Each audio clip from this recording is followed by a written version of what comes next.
Exemplo disso, se nós pegarmos a gestão pela qualidade, parece um exemplo bem simples para a gente identificar. Todas as organizações têm normas internas, todas elas têm instruções normativas, portarias, atos executivos que estruturam o seu sistema de gestão, né? Mas quando nós olhamos para a gestão pela qualidade, nós vamos ver que a gestão pela qualidade adota o conceito, por exemplo, de POP, de padrão operacional. Porque nas empresas, em geral, não há nada muito além de manuais. Então, as empresas precisam ter padrões, elas precisam manualizar coisas, formalizar coisas. Mas, dentro das organizações públicas, nós já temos os atos próprios para isso. Eu estou falando aqui do conceito de formalização, de padronização e de formalização. Vejam, ao invés de eu pensar neste conceito de padronização, qual é o significado de formalização, que significado tem o conceito de formalização dentro da minha organização pública, eu trago o conceito de POP e introduzo dentro da administração, dentro da minha organização, dentro do meu sistema de gestão. Ora, uma portaria, uma instrução normativa, um manual gerencial que tenha aqui dentro da Celesc, por exemplo, não me ocorre agora o termo correto, se eu criar um outro documento, esse documento vai conviver em paralelo, né? Ele vai ser um documento da qualidade. Eu tenho os documentos do sistema de gestão da Celesc, mas também tenho os documentos da qualidade. Ora, eu tenho dois sistemas de gestão coexistindo. Quando, de fato, eu deveria pegar, na minha proposição para a nossa reflexão, o conceito de formalização que o modelo de gestão pela qualidade enseja e ver como é que esse conceito aparece dentro desta organização. Existe algum documento que seja correspondente ao POP, ao padrão operacional, aqui na minha organização? Existe. Então, eu vou adotá-lo, porque esse documento próprio da minha organização tem identidade com a organização, ele tem história dentro da organização, ele é reconhecido pela organização. POP, as pessoas não sabem o que é. Papa, sei lá o que é. Então, fica difícil fazer, e isso gera aquela convivência de dois elementos que deveriam ser um só, né?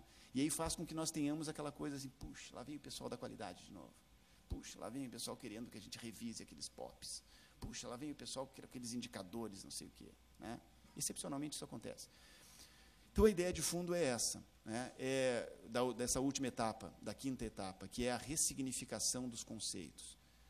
Ou seja, como este conceito é percebido, é visto, que significado ele tem, ou que significado ele pode ter dentro da minha organização. É por isso, mais ou menos nessa ideia, a ideia de ressignificação. Para isso, eu tenho que ser capaz da etapa anterior, identificar os conceitos e conhecê-los, não saber quais são, mas qual é o conceito na sua essência. Por exemplo, nós falamos aqui de eficiência, né? O conceito de eficiência é um conceito interessantíssimo. Ele é muito propalado, mas ele é bem pouco conhecido, né? Quando é que nós começamos a falar sobre eficiência na administração pública? 1998, né? A emenda 19.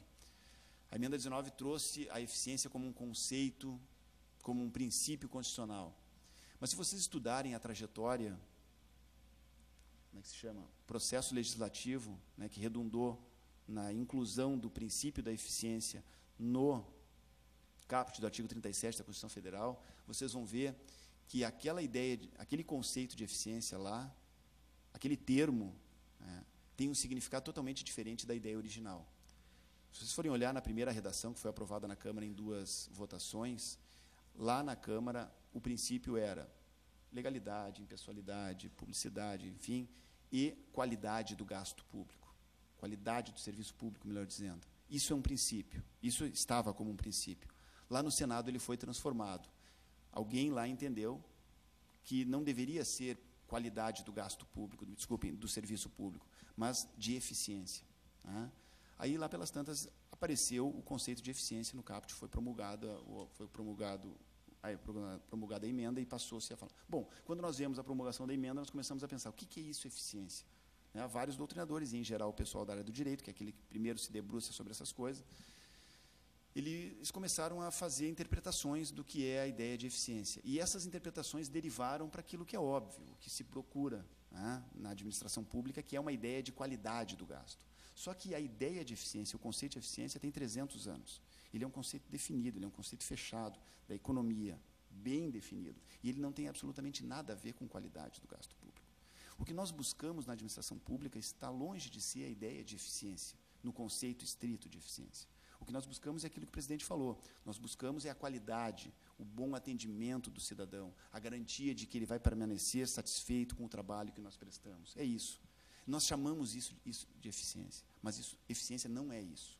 Né? Eficiência é uma relação simples de produtividade, é uma relação de insumo-produto, é uma relação de utilização dos recursos. Ser eficiente é utilizar plenamente os recursos. Utilizar plenamente os recursos é importante, mas não é tudo. É diferente de eficácia e é diferente daquilo que realmente tem a ver com a ideia de satisfação do usuário, do cliente, que é a ideia de efetividade, que é a ideia de impacto, que é a ideia de transformação da realidade. É isso que a administração pública, é disso que a administração pública é cobrada, e é isso que nós procuramos fazer. Mas nós chamamos isso de eficiência. E eficiência não é isso. Eficiência tem a ver com utilização de recursos. É muito importante, né? É fundamental, eu diria. É disso que o Tribunal de Contas, entre outras coisas, se encarrega, de ver se a despesa prevista e realizada tem uma certa coerência, se o orçamento foi alocado da forma correta. Isso é uma relação de eficiência. Muito importante, interessante, mas a sociedade já está cansada disso. Isso é pressuposto básico. Isso é um elemento da reforma burocrática da década de 30. Isso, por mais que nós queiramos, já deveria estar incorporado na nossa vida. O que nós queremos hoje é olhar para a sociedade e ver que a sociedade está satisfeita com o produto de serviço público que nós geramos. Tá? Isso é só um exemplo da questão da coerência e da precisão conceitual que foi falado aqui, que eu acho muito importante. O que significam os conceitos? Ser capaz de identificar um conceito, compreender esse conceito e ver de que forma esse conceito pode ser inserido, pode ser transformado no nosso sistema de gestão. Tá? Como nós poderíamos pensar essa ideia de essência como uma analogia ridícula, vocês me desculpem, mas agora que eu já comecei, vou terminar de falar. Quando nós vemos uma flor, né, nós sentimos o aroma de uma flor, o que nós gostamos daquela flor? Não é da flor em si, nos atrai é o aroma. Né? Então, o que nós fazemos? As pessoas que fazem perfumes, o que elas fazem? Elas não andam com flores por aí, ramos de flores. Elas buscam aquilo que é essencial naquela flor, aquilo que é realmente importante para impactar, que é o extrato, né? Aquele extratinho. Então, é aquilo que nós precisamos buscar. Aquilo é o conceito, aquilo é o aroma. Como é que aquilo vai transformar uma mulher, deixar uma mulher mais satisfeita com ela? Ela vai... vão transformar aquilo num perfume, e ela vai usar aquele perfume e vai transformar a realidade, né? Barbaramente. Às vezes não precisa, mas, enfim, vai transformar. Então, a ideia é de que nós buscamos alguma coisa para transformar a realidade, e o que nós buscamos não é a flor, mas é aquilo que a flor tem de especial, que ela é capaz de usar como recurso de transformação da realidade.